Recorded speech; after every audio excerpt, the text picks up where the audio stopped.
Hey Beer Tube, Brian here in my kitchen. Today I'm going to be making a yeast starter for my batch of homebrew tomorrow. I plan on doing a West Coast style double IPA, although it might be, it's going to border between a single and double IPA. I'm going to be using California ale yeast.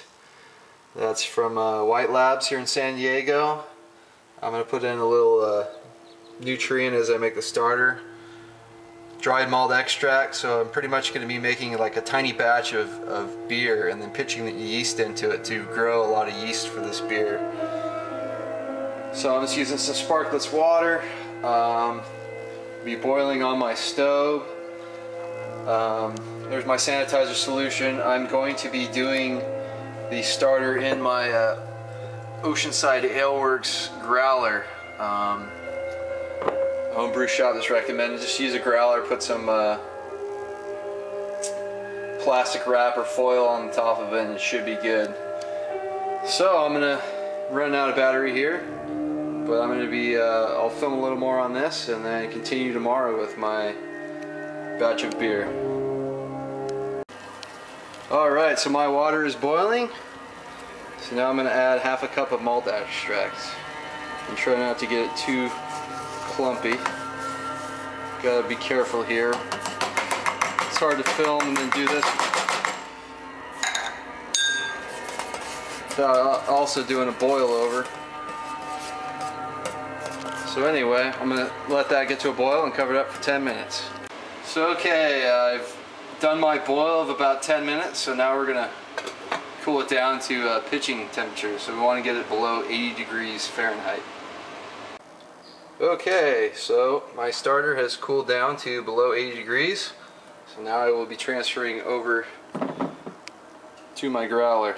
And then once I get in there, I'm going to put the top back on and shake it all up, aerate it with air as best I can, and then I will pitch the yeast. Alright, brew day. There's my kettle.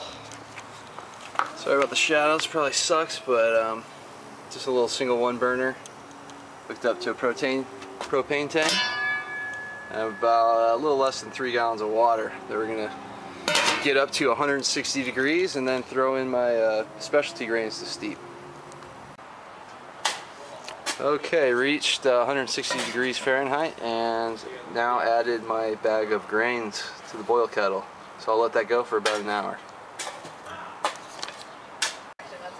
Okay, grains are done steeping. I poured some 170 degree sparge water over it, rinsed it out till it ran clear. And now I am bringing the pot up to a boil. And then I will add the extract into the beer.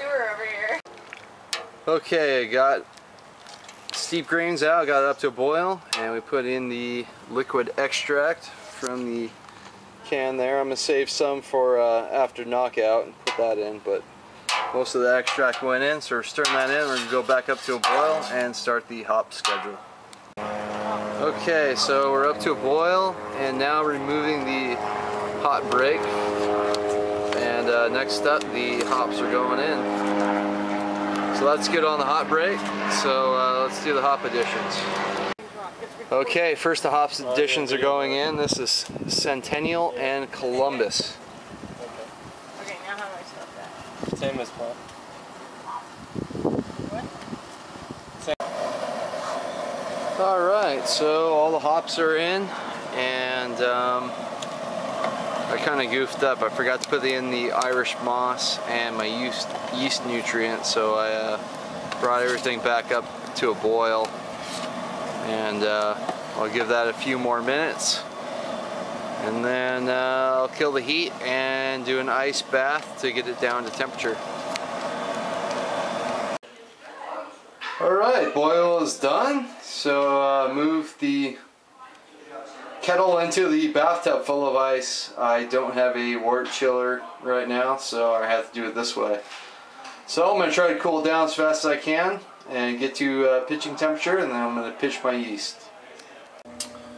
Alright, morning after brew day. I'm bubbling away. Unfortunately I didn't get video showing the pitching of the yeast and aeration and all that, but I got the beer down below 80 degrees, which is the safe region where it will have a less likely chance of getting affected and oxidized. So I got it down to below 80 degrees, pitched my yeast, shook the thing up to aerate it.